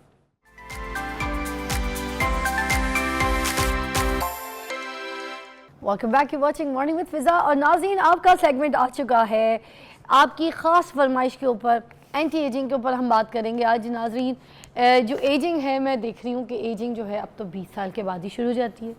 बहुत सी बच्चियाँ मैं देख रही हूँ जिनकी जो है फाइन लाइंस जो बाद में डिफाइन होनी थी, थोड़ी सी उनकी चेहरे पे नमूदार होनी थी, वो बहुत जल्दी 20-21 साल की उम्र में शुरू हो गई हैं। ठीक है, माथे पे लाइंस बहुत ज़्यादा वट शट बनना शुरू हो गए हैं, आंख के नीचे झुर्रियाँ आना पहले जल्दी से शुरू हो गई हैं, नेक के ऊपर बहुत ज़्यादा शिकायत हो रही है लड़कियों को, रिंकल्स बन जाते हैं, स्किन लूजिंग हो जाती है, ये फैट चला जाता है। क्या इसकी क्या वजह है? क्या डाइटिंग इसकी वजह है? क्या स्ट्रेस इसकी वजह है? रातों को जागना, लेट नाइट, क्योंकि बच्चियाँ पढ़ भी रही होती हैं, हम गलत चीज़ कोई बात कर रहे होते हैं ना कि फ़ोनों पर लगी होती हैं, भाई लगे रहो, उनका पर्सनल मैटर। मगर मैं बात कर रही हूँ, पढ़ाइयाँ भी तो करती हैं बच्ची। अब बच्चियाँ पढ़ रही हैं तो आजकल क्या कर रही हैं? मोबाइल का इस्तेमाल करती हैं, आईपैड का इस्तेमाल करती हैं, तो वो उसकी जो लाइट्स वगैरह लगती हैं उनके खड्डे हो जाते हैं, डार्क हो जाते हैं, कॉलेज स्कूल की यूनिवर्सिटीज़ वगैरह के बच्चों को। तो ये सब एंटी एजिंग के जो प्रॉब्लम्स हैं, इसको कैसे सॉल्व किया जा सकता है? अगर एजिंग आ रही है फेस पे बहुत जल्दी या अपनी एज के टाइम पे आ रही है, उसको कैसे रोक सकते हैं? सबसे मौसर एंटी एजिंग स्किन केयर क्या होना चाहिए आपका, ये जानने के लिए हमने डॉक्टर अरीज डर्मेटोलॉजिस्ट को बुलाया है। And I am so thankful कि आपने हमें टाइम दिया, बहुत बहुत शुक्रिया। You're always welcome. तो आप पहले यही बता दीजिए मुझे कि सबसे मौसर anti ageing skin care routine क्या होनी चाहिए जो सब इस्तेमाल ज़रूर करें? देखिए, आपने जिस तरह बात की कि बहुत यंग एज में इस वक्त जो है ना बच्चियां कंप्लेन करने लग गई हैं, तो उसमें बहुत ज़रूरी है कि मॉइस्चराइज़र ये हद से ज़्यादा ज़रूरी है। आपकी स्किन ड्राई है या आपकी स्किन ऑयली है, गर्मी है या सर्दी, बिल्कुल ये दोनों आप में। बिल्कुल बिल्कुल। अच्छा, अब मॉइस्चराइज, अब आप एक बड़ी अच्छी एक चीज़ आ गई हुई, क्योंकि इस वक्त वैसे भी वो ट्रेंड चल रहा है ना, सीरम्स का फैशन आता है कभी किसी चीज़ का और ट्रेंड चलना शुरू होता है, तो उसके अंदर एक बहुत अच्छा ट्रेंड है, and that is hyaluronic acid. अब वो आपको ऑयली भी नहीं करता, आपने डैम्प स्किन पे, अच्छा उसको बहुत सारे लोग ना गलत लगा रहे होते हैं, इनकी ड्राई स्किन पे आप थोप के जितना मर्जी लगा लो, उसका कोई फ़ायदा नहीं है। आपने उसको जब भी लगाना है डैम्प स्किन पे लगाना है। अगर आपकी ज़्यादा ऑयली स्किन है तो आप उसकी फ्रीक्वेंसी कम रखेंगे, लाइक ट्वाइस अ डे पे कर दें। और अगर आपकी स्किन ड्राई है तो उसको 3, 4, 5, 6 दफ़ा भी लगा सकते हैं। यानी कि अगर आपने वुज़ू किया उसके बाद लगा लें, जितनी दफ़ा आपने मुंह धोया उसके बाद लगा लें। उसको आम के ऊपर, आम के नीचे एरिया, हर जगह लगा सकते हैं। बिल्कुल बिल्कुल, उसका कोई एक भी नुकसान क्या नहीं अच्छे है। किसी मॉइस्चराइज़र में अगर कोई क्रीम हम लेते हैं या कोई ऐसे लोशंस लेते हैं फेस के, तो क्या उनके अंदर भी हाइलुरोनिक एसिड शामिल होता है? होता है, शिया बटर होता है, हाइलुरोनिक एसिड होता है। अच्छा, उसके अंदर ये कि अगर आप ऑयल बेस्ड ले लेंगे इस मौसम में तो प्रॉब्लम क्या आती है, क्लॉगिंग हो सकती है, आपको एक्नी बर्स्ट आउट्स हो सकते हैं। तो सबसे सेफ़ ऑप्शन जो है ना pure form of hyaluronic acid है। आप किसी भी कंपनी का ऑन द काउंटर जो अवेलेबल है हाइलुरोनिक एसिड ले लें। आप मॉइस्चराइज़र अगर आपको समझ नहीं आ रही है कि जी आपने कौन सा लेना है, कौन, छोड़ दें उसे, सीधा हाइलुरोनिक एसिड पे चले मतलब हम जाएं। सीरम फॉर्म पे चले जाएं अगर, हाँ, बिल्कुल। और उसके बाद फिर जो भी ऑन टॉप हमने कोई सन ब्लॉक लगाना है, दिन का टाइम हाँ। है या कुछ है, तो हम उसके बाद ये प्रोसेस कर सकते अब हैं। सन ब्लॉक बहुत ज़्यादा ज़रूरी है। जब आपको झुर्रियाँ वगैरह आप कह रहे होते हैं कि जल्दी उम्र, छुट्टियों के लिए भी सन ब्लॉक आप उसको डिले कर सकते हैं ना आप विद सन ब्लॉक? हाँ, क्योंकि देखिए Really? आप होता ये है कि जैसे आपकी सन रेज आती हैं तो आपकी स्किन को वो ओवर ड्राई कर रही होती हैं, तो वो आप ये देखें कि नॉर्दर्न एरिया के साइड पे आप जाएंगे तो उन सब की, क्योंकि उनके हाई एल्टीट्यूड पे रह रहे हैं, तो आप देखें उनमें बहुत छोटी छोटी बच्चियों की भी लाइंस होंगी, गाड़ी लाइंस। हाँ, वो बेसिकली उसकी वजह भी यही होती है कि बहुत ज़्यादा सन एक्सपोजर और बहुत ज़्यादा ड्राई स्किन। ये दो चीज़ों का आपने अर्ली एज से ही ख्याल रख लिया, यानी कि आप कोशिश करें कि ये रूटीन तो आप 11-12 साल के बच्चों की भी कर सकते हैं। सन ब्लॉक आप 6 महीने के बच्चे के बाद ठीक है, यानी कि 7वें महीने जब वो पैदा हुआ है, उस 7वें महीने से ऑनवर्ड सारी ज़िंदगी सन ब्लॉक लगा सकते हैं। उसका फ़ायदा है, कोई नुकसान नहीं है। तो ठीक है। इसी सन ब्लॉक और हाइलोरॉनिक एसिड को अपनी ज़िंदगी में शामिल कर लें अगर आप डिले करना चाह रहे हैं। अच्छा, हम रोक नहीं सकते एजिंग, ठीक है, हम कुछ भी करके हम रोक नहीं सकते, हम स्लो डाउन कर सकते हैं। ये सारी चीज़ें जो हैं ये आपकी एजिंग के प्रोसेस को स्लो डाउन करती है। इसके अलावा आ जाता है स्क्रीन टाइम। अच्छा, स्क्रीन टाइम अब क्या होता है कि अगर देखिए आपको लग रहा है कि आपका काम ज़्यादा है, आपको ज़रूरत है स्क्रीन्स की, तो कोशिश करें ज़रा बड़ी स्क्रीन्स और थोड़ा डिस्टेंस रखें। वो जो रात के वक्त आप बहुत ज़्यादा मोबाइल देखना और अंधेरे में देखना, ये आपके डार्क सर्कल्स को है वो ज़्यादा डीप कर रहा होता और है। फिर नेक भी हमारी ये होती है, तो हाँ। इधर भी लाइंस आती हैं जिसकी वजह से ये आपकी नेक का शेप, लाइंस, ऐसा लगता है कि जस्ट एज आ गई है बहुत। बिल्कुल। इसके अलावा एक और चीज़ बहुत कॉमन हो रही है, इसको हम कहते हैं बफेलो हम्प। यहाँ पे आप देखें तो वो फैट डिपॉजिट्स होना शुरू होते हैं, जो लोग बहुत ज़्यादा इस जगह झुके लगे होते ये हैं जो गर्दन exactly। के नीचे। हाँ बिल्कुल। अच्छा। ये पीछे एक ऐसे गोला सा एक बना होता है, उसको हम बफेलो हम्प कहते हैं, ठीक है, वो अच्छा। फैट डिपॉजिट हो जाता है। तो आपकी पोजीशनिंग बहुत मैटर कर रही होती है। आपका काम है या आप में पढ़ना है, तो कोशिश करें कि स्टडी टेबल के ऊपर आपकी लेवल के ऊपर वो चीज़ हो जिसमें आपको ना ज़्यादा झुकना पड़े और ना बहुत ज़्यादा आई साइड को लगा के आपको देखना पड़े। आपको जितना आप बेहतर कर सकते हैं स्क्रीन टाइम को थोड़ा गैप ले लिया करें, वो सबसे अच्छा है। और नींद रात अल्लाह ने सोने के लिए बनाई है, अगर आप कोशिश करें कि जी रात की नींद आप लें तो उससे अच्छी चीज़ ही कोई नहीं। इसलिए वो पता नहीं क्या शहजादा सलीम था, कौन, नहीं शहजादा सलीम नहीं था, आई थिंक सो, कोई था ना वो जो रात को सोते और सुबह उठते हैं तो वो उसकी माशूका के गम में जो वो बूढ़े हो जाते हैं। हाँ। तो वो सो ही नहीं पाते ना, पूरी रात जाग, और पता नहीं कितनी रातों से जाग रहे होते हैं, तो उनकी जवानी जो है वो ख़त्म हो जाती है। महीने में, 1.5 महीने में वो बूढ़े हो जाते हैं, देखिए, चुट्टे बाल आप हो जाते जितना कुदरत से करीब रहते हैं आप कम आजमाइशों में होते हैं, ठीक है। आप जितना आप अपनी नेचर के ख़िलाफ़ जाना शुरू होते हैं, उतनी ज़्यादा आपकी ज़िंदगी में प्रॉब्लम्स बढ़ना शुरू हो जाएंगी। और एक वक्त होता है कि जहाँ आप चीज़ों को स्लो डाउन कर सकते हैं, लेकिन अब अगर फ़र्ज़ करें कि अब हो गई एजिंग, फाइन लाइंस भी आ गई, झुर्रियाँ भी आ गई, अब क्या करें, ठीक है। अब आपको उसमें प्रोसीजर्स चाहिए। Prevention is always better than cure, इसलिए अगर वो आप अब नहीं कर सके तो कोशिश ये करें कि कोई ना कोई प्रोसीजर्स ले लिया करें। अच्छा, एक तो बस ये जैसे अगर आ गई है, एक जो नॉर्मल एज आती है, जो एजिंग आना शुरू होती है, रिंकल्स आना शुरू होते हैं, उसकी क्या एज होती है? यूजुअली 25 के बाद फिर? हाँ, अच्छा, अब वो अब आपके के लिए बहुत उससे जल्दी नहीं है, 25 हाँ, साल के बाद एजिंग यार। आपका 25 तक ऐसे जा रहा होता है, हाँ। ठीक है, पीक 25 पे आके अब उसने ऐसे आना शुरू हो जाना है नीचे की अच्छा, तरफ, ठीक। अगर अपना बहुत ख्याल किया जा रहा है, अपनी स्किन केयर की जा रही है, अपनी स्किन केयर रूटीन को अच्छी तरीके से फॉलो किया जा रहा है, तो क्या एजिंग ये जो 25 से शुरू होने वाली है? आप 30-32 पे बहुत आराम से लेके जा सकते हैं। अच्छा, बहुत आराम से, अच्छा, ठीक है। आपको वो स्किन नज़र आएगी जिसका ख्याल किया गया होगा। हाइड्रेट रखें, पानी पिएं, ठीक है, पानी का इंटेक, दूसरा फिजी ड्रिंक से बचें। आप जितने ये कैंड फूड कोलाज हैं भी या नहीं। हाँ जो आपके इवन जूसेस हैं जो कैन में हैं या डब्बे में हैं, उनको अवॉइड करें। जितना आप कुदरती चीज़ों की तरफ मुझे लगता है कि पाकिस्तान तो बहुत ज़्यादा ब्लेस्ड है कि हर बंदा कोई चीज़ नहीं भी जो ले सकता वो फ्रूट कम से कम ज़रूर ले सकता है, ठीक है। इतना एक्सपेंसिव फल कम से कम नहीं है कि आप ये कहें कि जी, क्योंकि अगर आप जंक फूड बाय कर सकते हैं तो आप बहुत आराम से हेल्दी फूड बाय कर सकते हैं, ठीक है। तो वो तो ज़रूरी नहीं है, ये तो ज़रूरी आपकी बॉडी की नीड है।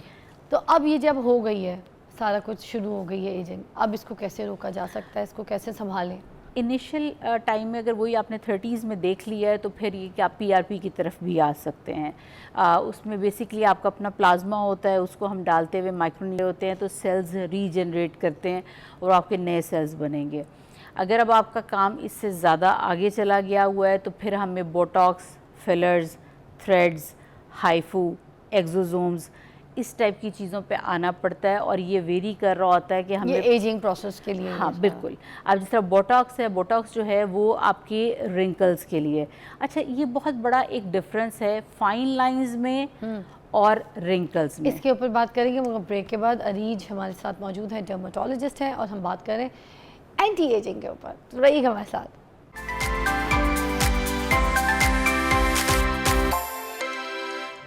Welcome back. डॉक्टर अरीज हमारे साथ मौजूद हैं, डर्मेटोलॉजिस्ट, और हम एंटी एजिंग के ऊपर बात कर रहे हैं। और हम ब्रेक से पहले बात कर रहे थे फाइन लाइंस और रिंकल्स में क्या फ़र्क होता है। जी बिल्कुल, बारीक सी जो लाइनें होती हैं उनको हम फाइन लाइंस कहते हैं, लेकिन अगर फ़र्ज़ करें कि वो ज़्यादा गहरी हो गई हैं तो उन्हें हम झुर्रियों का नाम यानी कि रिंकल्स का नाम देते हैं।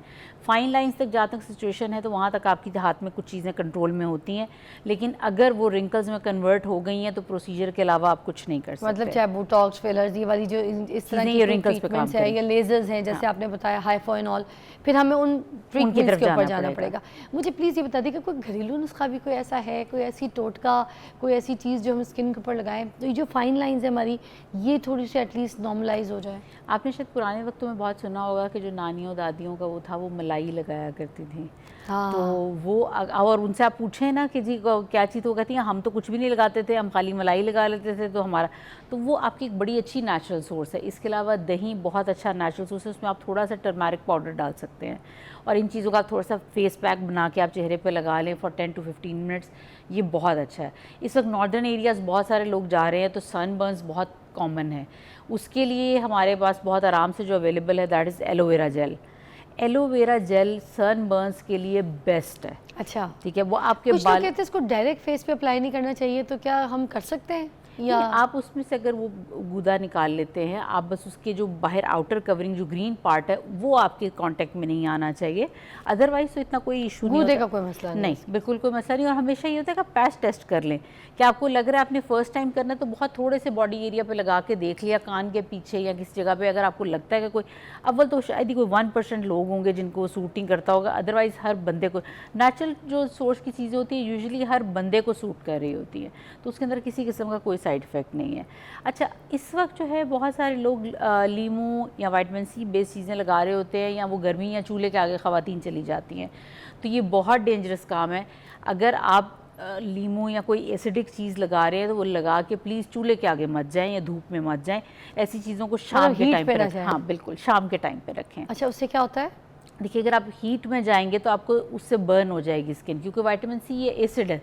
ठीक है, एसिड लगा के अब आप चूल्हे के आगे गर्मी हीट के आगे जाएंगे तो क्या होगा। अच्छा, वो स्किन जो डैमेज हैं, यानी कि जिनकी कभी भी हिस्ट्री रही है मिक्स क्रीम्स की या कोई भी मर्करी बेस्ड या स्टीरॉयड बेस्ड क्रीम्स की, वो कोशिश करें विटामिन सी मत लगाया करें। क्यों? उनके और ज़्यादा रेडनेस हो जाएगी। ऐसे लोगों के अंदर रोजेशिया आप देखिए पूरा मुंह लाल हुए होते हैं, तो वो डैमेज स्किन है। डैमेज स्किन पे अगर आपने विटामिन सी लगा के किसी किस्म की कोई बद एहतियाती कर ली तो वो आपके और यानी कि वहाँ पे वो ब्लैकिश टोन में जाना शुरू हो जाएगी आपकी स्किन। तो उसको आप लोगों ने अवॉइड करना है। ऐसी स्किन के लिए जो क्रीम्स की वजह से डैमेज है उनके लिए दही या बलाई या टर्मरिक पाउडर ये बहुत अच्छा है। अच्छा, क्या मसाज से स्किन टाइट हो जाती है, रिंकल्स कम हो जाते हैं, फाइन लाइन सॉफ्ट हो जाती हैं, स्मूथ हो जाती हैं? बिल्कुल। आप जो मसाज है, अगर आप डेली रूटीन के, अगर आप योगा भी अक्सर लोग फेस का कर रहे होते हैं तो वो बहुत अच्छा होता है, क्योंकि आपके मसल्स जो हैं आप जितना वो रिलैक्स फॉर्म में रहेंगे। बोटॉक्स क्या कर रहा है? बोटॉक्स आपके मसल को रिलैक्स कर रहा है। ठीक है, तो इसी तरह अगर आप नेचुरली उसको रिलैक्स रखते हैं, मसाज आप रखते हैं हफ्ते में 1 से 2 बार, तो वो आपके एजिंग के प्रोसेस को स्लो डाउन करने के लिए बहुत अच्छा है। अच्छा, जैसे ये लिप्स के साइड पे आ जाते हैं ना, लाइंस ऐसे नीचे हो जाते हैं, उसके लिए एक बहुत अच्छी टिप है। मेरे पास चम्मच कोई नहीं होता पड़ा है, अगर कोई चम्मच, कोई स्पून, कोई भी ऐसी चीज़ है तो मुझे दिखा दें। अगर नहीं है तो मैं ऐसे दूसरा एक टिप बता देती हूँ कि आपने क्या करना है, जो अपनी ऊपर और अंदर के ये जो लिप्स है ना, उसको बिल्कुल अंदर करना है। गर्दन ये जगह आपकी टाइट फील होनी चाहिए, तो ये जो लिप्स यहाँ से गिर जाते हैं ये आपके गिरेंगे नहीं।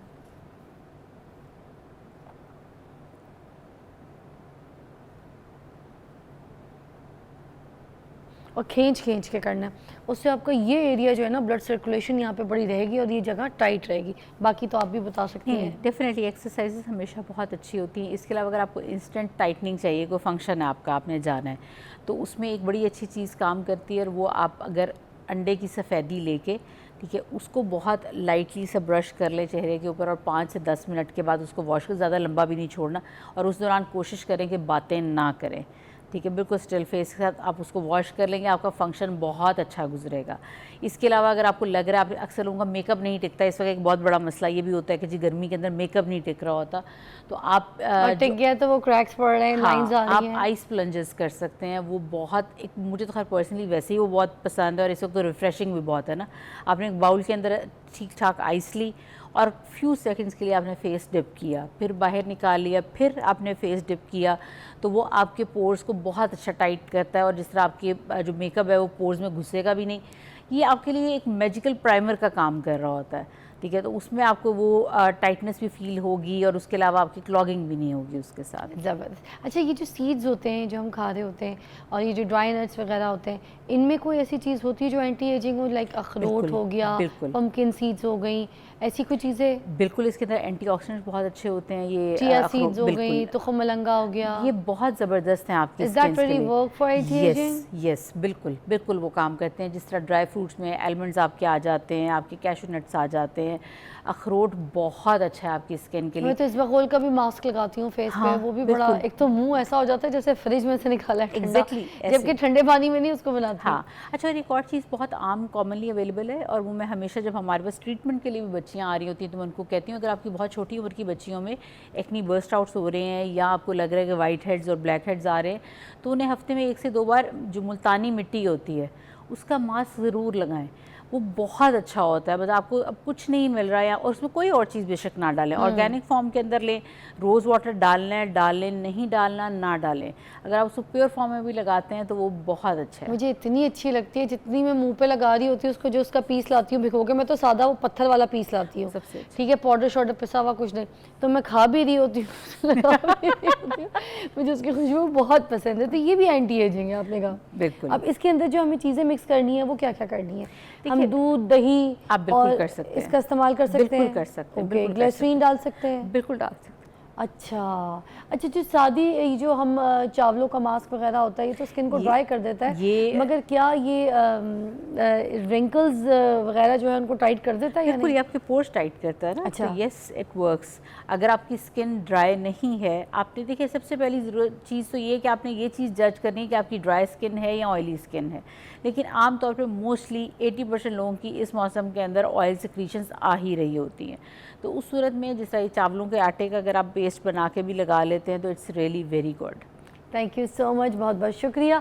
नाज़रीन, वैसे जो जो प्रोडक्ट्स आप खाते हैं जैसे सब्जियां हो गई, फल हो गए, और जिनमें आपको लगता है कि ये एंटी एजिंग फल है तो वो खाएं भी। जैसे टमाटर बहुत अच्छा है, एक अच्छा सोर्स है एंटी एजिंग भी, गोरे करने का भी, तो खाएं और उसके बाद उसको थोड़ा सा लगा भी लें। आलू भी एंटी एजिंग है, गोरा भी करता है, ब्लीचिंग भी करता है, एंटी एजिंग का भी काम करता है, उसे भी खाएं, काटते काटते थोड़ा आलू भी बन लें। तो ये जस्ट कॉमेडी थिंग, बट खैर आप प्रैक्टिकली जब इसको बिल्कुल ठीक करना चाहते हैं तो you need doctor, no matter.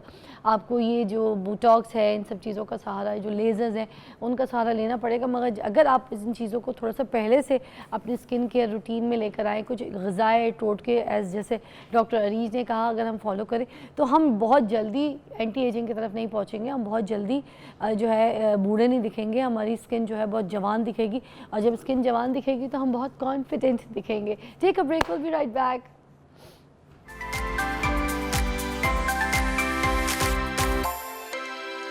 को दुआएं, बड़ों को सलाम, फिजा है मेरा नाम। नाज़रीन, अपना ख्याल रखना इतना ज़रूरी है ना, मैं आपको बताऊं।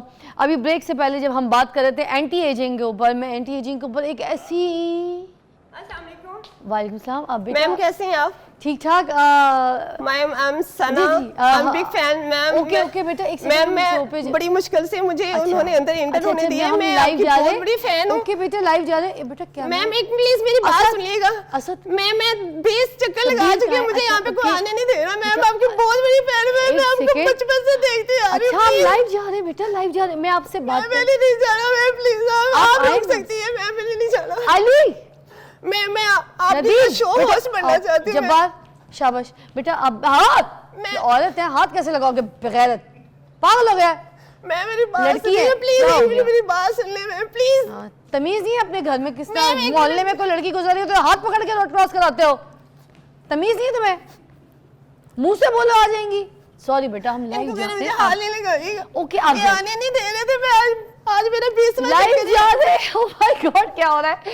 अच्छा क्या मसला है? मैम मैं आपको बचपन से देखती आ रही हूँ, आपके इधर। टीवी ड्रामा, एक्टर, कमर्शियल तक जा, मैंने, बैठिए। मैम आपके मॉर्निंग शो तक मैंने मैम मैं रोज डेली बेस पे देखती हूँ। और अच्छा। मेरा एक ख्वाब था मैम मैं आपके पास ब्रेक ले आऊं, सकते हैं हम लोग, आपको ब्रेक ले लाइव सकते- देखूं आके। और हैं, मैम live बड़ी है। मुश्किल से आज मेरा ख्वाब पूरा हुआ है। अच्छा, मैं तो आपकी आप- तरह एक ओके। होस्ट बनना चाहती हूँ। रिलैक्स, क्या चाहती हो? होस्ट बनना चाहती हो? Yes, ma'am. कहाँ से आई हो? यहाँ कैसे आई हो? मैम मैं बहुत दूर से आई हूँ, मुझे बताइएगा कि कितने चक्कर लगे। अच्छा रोना नहीं, ओके रिलैक्स। अच्छा इधर इधर इधर, क्या नाम है तुम्हारा? इधर रोना, अरे बेटा रोना नहीं है गुड़िया, क्या हो गया है? नाम क्या आपका? अच्छा क्या नाम है? रोना नहीं है। चलो। सना नाम है मेरा। सना, सना तो इतनी अच्छी बच्ची, रोएंगी। आपको मुझसे मिलना था। Yes ma'am. बस चले। मेरा ही ख्वाब था मैम मैं आपके हो टीवी लाइव शो में हूँ। अच्छा आज अभी भी हम लाइव ही जा रहे हैं। अगर मैं आपकी ख्वाहिश पूरी कर दूं, आप क्या चाहती हैं? क्या ख्वाहिश है सना, आपकी ख्वाहिश क्या है? मेरी एक ख्वाहिश थी कि मैं आपकी तरह एक होस्ट बनूं, लेकिन मैं ट्राई करती रहती हूँ, लेकिन मेरा एक ख्वाब था कि मैं आप जैसे ही बनूं। आप नहीं जैसे आप चलें, जिस तरीके से भी आप यहाँ पर आ गए, मैं हमेशा नए टैलेंट को प्रमोट करती हूँ, ठीक है? और मेरा प्लेटफॉर्म है ही नए टैलेंट के लिए, तो आप मेरी गैस खुद ब खुद ऐसे झोली में अटपकी। क्या टैलेंट है आपके अंदर? मैं भी अपना टैलेंट दिखाना चाहती हूँ। क्या टैलेंट है आपके अंदर? टैलेंट क्या है? मैं आपकी तरह टीवी होस्ट बनना चाहती हूँ। Oh. मैं पब्लिक में जाके लोगों के साथ लाइव शो भी करना चाहती हूँ, Really? होस्ट भी बनना चाहती हूँ, टीवी ड्रामा में एक्टर भी बनना चाहती हूँ। चले अच्छा ठीक है, आप जो चाहती हैं मैं आपको यहाँ पे प्लेटफॉर्म देती हूँ, ठीक है? होस्टिंग करनी आती है आपको? होस्ट बनना चाहती है ना? जी मैम। ठीक है, लेकिन मैं आप- थोड़ी सी एक्साइटेड, मैं कंफ्यूज हो रही हूँ मैम आपको नहीं देख के। कंफ्यूज नहीं, क्या हो गया? रिलैक्स। चलो समझो तुम्हें चांस मिल मैं गया। सुबह सीजे में खड़ी होके मैंने रात को ख्वाब आया था नहीं कि बेटा। आपके शो में आना। अरे, रोना नहीं, क्या हो गया है? चलो तुम्हारा ख्वाब पूरा हो गया है, तुम्हें यहाँ पे प्लेटफॉर्म मिल गया है, ठीक है? हाँ नहीं रुको रुको, रहने दो, इट्स ओके, आगे बाद में बात करते हैं, रहो। मुझे रोक लिए। नहीं कोई नहीं लेके जाएगा, मैं खुद। ओके अली रिलैक्स, जाओ, शी इज़ फाइन। आओ आप होस्टिंग कीजिए, ठीक है? आप होस्टिंग कीजिए, ये आपको प्लेटफॉर्म मिला है, कैसे होस्टिंग करेंगी, क्या टैलेंट है आपका, आ जाए। चले जी, ये आपका शो है, मैं हट जाती हूँ, ठीक है? अब होस्टिंग कीजिए, दिस इज़ योर प्लेटफॉर्म। जी कैमराज उनके ऊपर कीजिएगा, इनको पूरा चांस दिया जाए होस्टिंग का, दिखाइए अपने टैलेंट सना। अस्सलाम वालेकुम, मैं हूँ आपके साथ आपकी प्यारी होस्ट सना और आप देख रहे हैं टीवी लाइव शो 24 न्यूज़। और आज के बाद जो मैडम फिजा मैम है वो उन्होंने शो को रिज़ाइन कर दिए, शो को छोड़ दिए। उसके बाद आज मैं आपके साथ मौजूद हूँ लाइव शो के साथ सना। तो जैसा कि आपको पता है कि जो मैम है वो छोड़ के यूके चली गई हैं इस शो को, तो उन्होंने आपको पता है शादी भी करवा ली है। तो उसके बाद आज मैंने अपना शो जो है वो ज्वाइन कर ली है। वैसे मेरी झूठी शादी की खबर जब के पागल हो गए। मैं नहीं बेटा, मेरी शादी नहीं हुई है। मैम मैंने तो सुना है आपकी शादी होगी, मैं तो आपको देखती रहती हूँ। और मैंने कब शो छोड़ा? मैंने तुम्हें प्लेटफॉर्म दिया, तुमने मुझे शो से निकाल दिया। और मुझे यूके शो मैं तो ये चाहती हूँ ना आप छोड़ दे, मैं शो को ज्वाइन कर लूँ। ऐसा ऐसा मैं भी आप ही की तरह बन जाऊंगी ना, ऐसा ऐसा। चलो मुझे चेहरा guide दिखाओ करते अपना। रहेंगे। ऐसे नकाब में तो होस्टिंग करोगी तुम, या चेहरा दिखाना है? चेहरा मैम मैं नहीं ना दिखा सकती। क्यों? मैम चेहरा नहीं दिखा सकती। अरे मेरे घर वालों ने मुझे इजाजत नहीं दी, क्यों? वो कहते हैं आप लाइव नहीं आ सकती। अच्छा चलो मुझे दिखाओ, कैमरे की तरफ ना करो, इधर मुझे दिखाओ। इतनी खूबसूरत तुम्हारी Thank you. आंखें, माशाल्लाह। दिखाओ मुझे, इधर दिखाओ, इधर आंसू, इधर मेरी तरफ देखो, कैमरे पे ना दिखाओ, मुझे दिखाओ। चलो खड़ी हो, आ जाओ। अच्छा मैं कैमरे में दिखाई नहीं रही, मुझे दिखाओ। वो खैरत, शर्म मैम है, तू मर्द, आई एम सॉरी मैम। तू मर्द निकला। इधर मैम मैं आपका बहुत बड़ा फैन हूँ मैम। इधर आ। मैम रियली में बहुत बड़ा फैन हूँ मैम। है, सॉरी मैम, सॉरी। तू लड़की मैम, बन के sorry. आया था? Ma'am sorry. लड़की बन के आया था? Oh my god. लड़की बन के आया था तू? अरे अल्लाह है बगैरत, ma'am I am sorry ma'am. शर्म नहीं है तुझे? ओए अल्लाह। है तू मर्द तू? Ma'am I am sorry ma'am. ठीक है, इतनी देर से तमाशा कर रहा है लड़की बन के। इधर आ, लगा उसको हाथ, मैम सॉरी। रख के लगाऊंगी मैं, बेटा उसको पकड़ के। बैठ इधर, हिले ना ये। कौन है तू? मैं रख के दे रही हूँ, हिलना नहीं, मारूंगी जोर से। कौन है तू? ओ बोल मैम बोल कौन है बोल कौन है? मेरा नाम नाजिम है और नाजिम नाजिया बन के आया तू, हिलना नहीं। अगर ये टैलेंट था ना तो सही से आते। और तुम लोग टीम वाले, तुम लोगों ने मेरे साथ 2 नंबर ही किया। तुम लोग को बताती हूँ तमाशा क्या तुम लोगों ने मेरे साथ ना। जो खेला ना गेम वो अब मैं तुम लोग को बताऊंगी कैसे खेलते हैं। क्या क्या ये टैलेंट था, ये टैलेंट था तुम्हारा? जोर से लगा मैम, जोर से। ये सारी जुतियां याद रखना सारी जिंदगी। क्या चाहते थे, क्यों आए थे? ये प्रैंक मेरे साथ क्यों किया? बेसिकली मैं आपका बहुत बड़ा फ़ैन हूँ, बट ये थोड़ा सा चेंज किया था। I am really sorry, but ऐसा नहीं था, मैं आपको हार्ट नहीं करना चाहता था, लेकिन मैं आपको रियली में देखता रहता था टीवी, ड्रामा, कमर्शियल, हर जगह पे। मैम मेरा नाम नाजिम है और ये छोटे छोटे मोटे प्रैंक प्रैंक मेरे साथ मेरे लाइव शो में करना था। मेरी टीम मिली हुई थी तुम्हारे साथ ना? सच बताओ, मिली हुई थी? मेरी टीम मिली हुई थी। किसका प्लान था ये? मैं नहीं बताना चाहता सर, थोड़ा सा। मैं नहीं छोड़ूंगी। ब्रेक का टाइम हो गया है, खुदा के लिए जाओ जरा, फिर मैं इसको पूछूं, मेरी टीम को पूछूं। Take a break.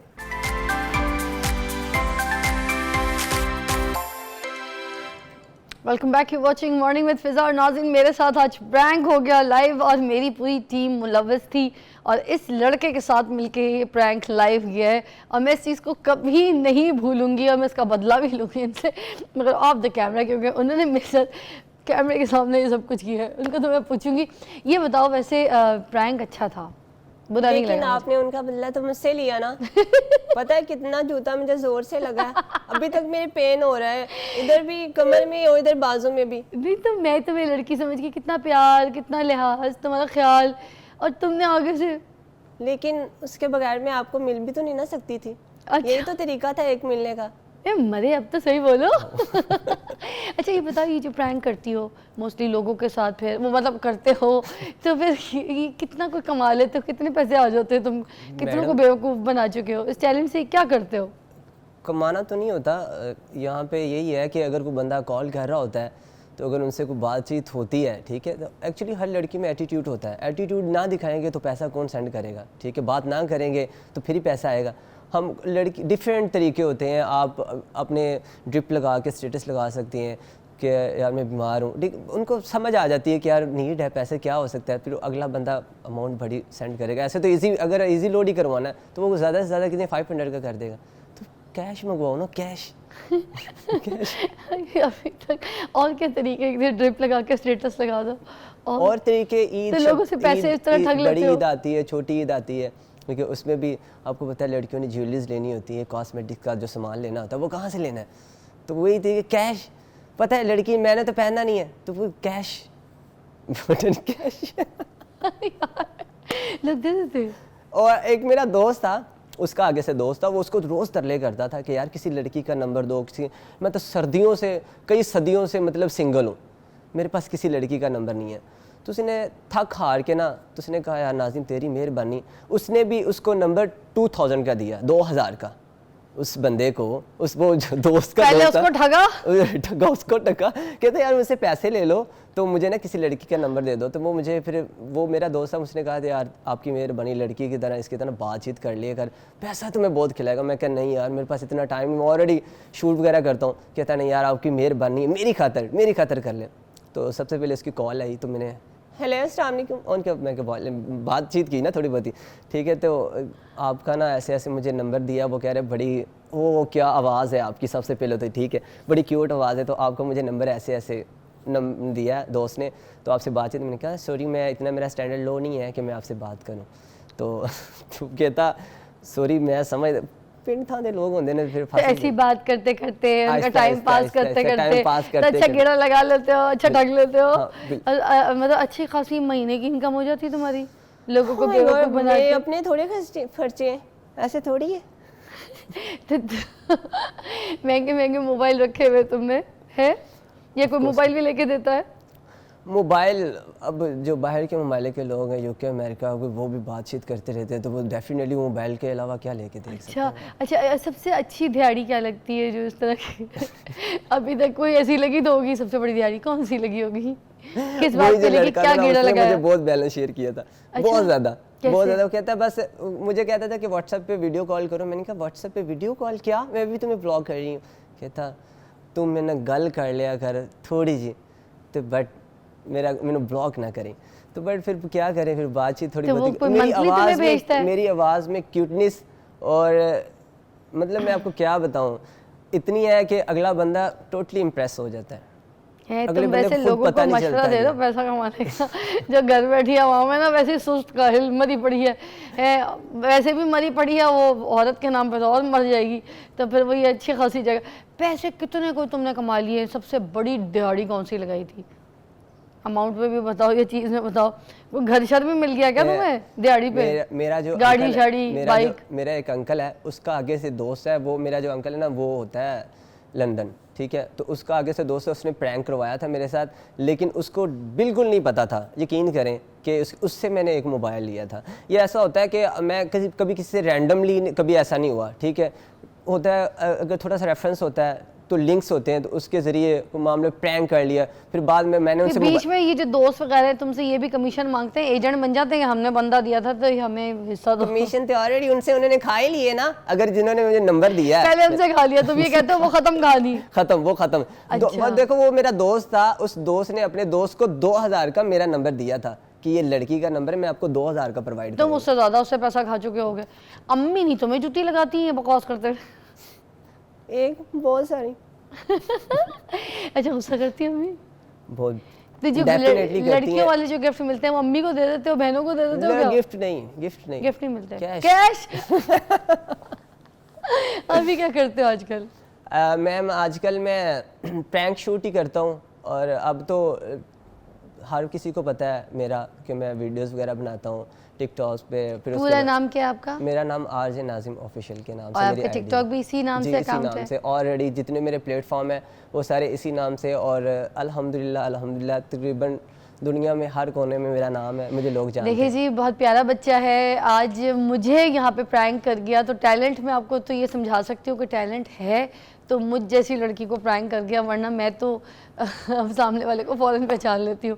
तो आप इनका अकाउंट लाइक कीजिए, एक एंटरटेनमेंट कंटेंट है और मज़े का कंटेंट है, ऑल ओवर द वर्ल्ड इनको देखा जा रहा है। इनके टिकटॉक को फॉलो कीजिए ताकि एंजॉय कीजिए इस तरह के कंटेंट को, और मज़े के प्रैंक है तो आपको एंजॉय करने में मतलब अच्छा लुत्फ़अंदोज़ होंगे आप। तो थैंक यू सो मच बेटा, और बहुत सारी मेरी बेस्ट विशेज़ है तुम्हारे लिए कि आगे तुम कुछ बहुत अपना नाम कमाओ, बहुत अच्छे प्लेटफॉर्म्स में एक्टिंग भी करो, ठीक है? अब तो अल्हम्दुलिल्लाह मैं, मेरा फैमिली कंटेंट है, फैमिली में लोग मुझे देखते हैं, अल्हम्दुलिल्लाह पसंद करते हैं, लेकिन वल्गैरिटी कुछ नहीं है, ऐसा कुछ नहीं है। मेरा काम है लोगों को फेस पे स्माइल ज़्यादातर लेके तुम आना। लड़की बनते हो? जी, लड़की के गेटअप में कर लिया, वैसे किसी बैठे किसी रेस्टोरेंट में किसी लड़की की आंखों पे हाथ रख के उसके साथ प्रैंक कर लिया, तो चलो अल्हम्दुलिल्लाह से अब ये जो है अगर आपने किसी, देखें ये जो काम प्रैंक करते हैं इसको एज इट इज़ प्रैंक ही लीजिएगा, इसको सीरियस ना लीजिएगा। मुझे तो बहुत अच्छा लगा, एंटरटेनमेंट के लिए देखना चाहिए, और मैं आपसे मुलाकात करूँगी कल। देखते रहिए मॉर्निंग विद फिज़ा, नए कॉन्सेप्ट के साथ, नए कंटेंट के साथ। अल्लाह।